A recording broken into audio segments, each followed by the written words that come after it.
Welcome to the section. If you're watching me, then that means you really want to build a eye-catchy website, and also you would like to implement a real working SEO tactics. So let us start. To build a website, first we need a hosting plan.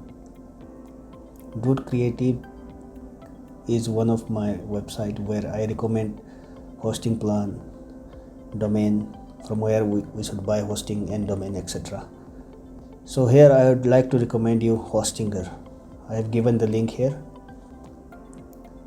From here we can click and then scroll down and select hosting plan. I assume that you are planning to implement SEO tactics on your website for better ranking and search engine visibility. I would recommend business one or premium one.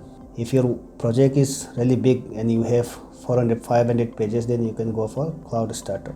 So we'll sign up for this. Let us go.